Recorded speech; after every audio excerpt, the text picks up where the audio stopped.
Hello everyone, welcome back to my channel. So आज चाहिँ हामी sequence and series chapter को exercise गर्न गइरहेको छौं. So let's start.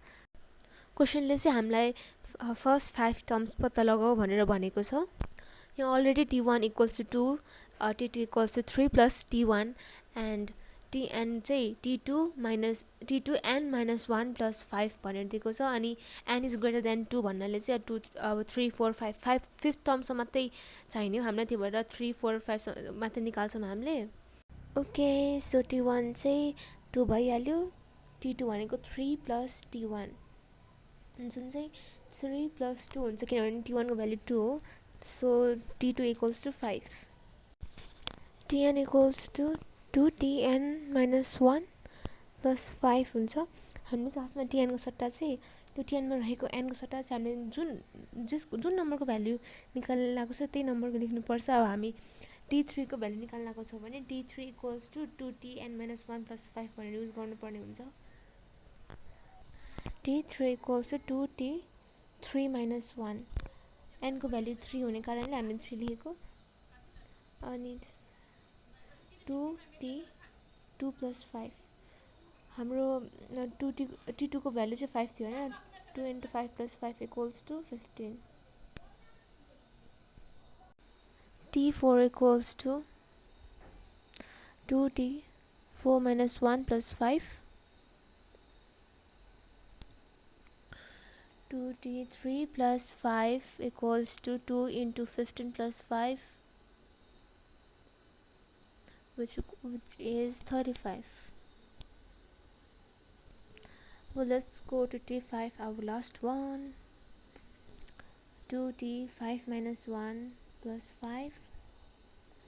2t 4 plus 5. 2 into 35 plus 5 which equals to 75.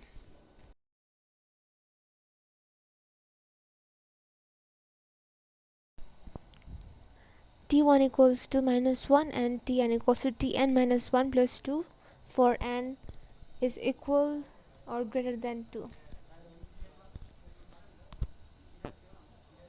So we have t1 equals to minus 1, tn equals to खासमा n is greater than or equals to 2 भनेको चाहिँ 2 3 4 5 number हो. tn equals to tn minus 1 plus 2.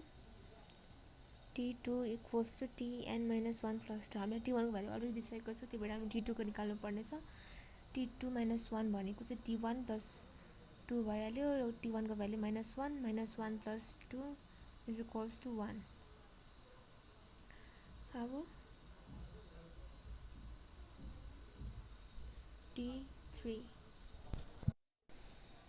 t3 minus 1 plus 2. t3 minus 1 भने t2 plus 2. t2 भनेको 1 plus 2 equals to 3. t4 equals to t4 minus 1 plus 2. t3 plus 2 equals to t3 भनेको चाहिँ 3 हो plus 2 equals to 5. t5 equals to t5 minus 1 plus 2 equals to t4 plus 2. t4 भनेको 5 plus 2 7. So यो question पनि finish भयो हाम्रो.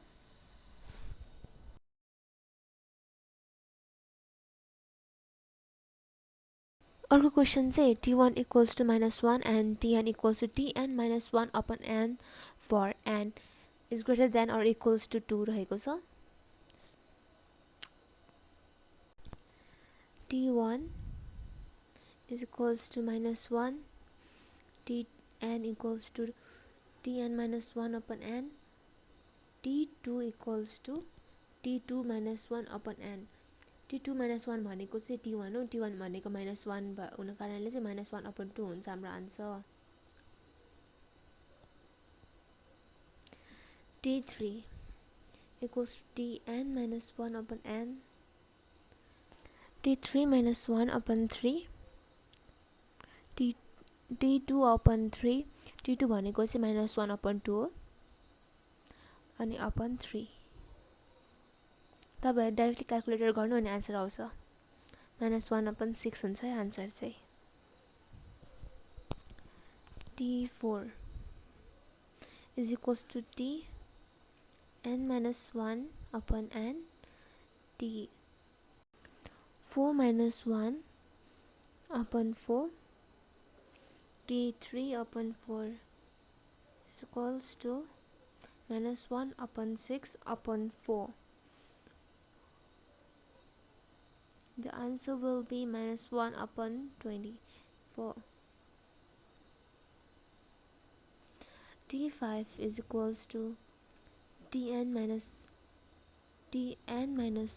1 upon n equals to D4 upon 5. Directly 5 minus 1 गरेर D4 निकाले अनि D4 को भ्यालु -1 upon 24 अनि upon 5 जुन हुन्छ -1 upon 120. आजको लागि यति नै. I hope this video helped you understand the topic. If you still have any questions, feel free to drop a comment below. Don't forget to like, share and subscribe for more math lessons. See you in the next video. Bye bye.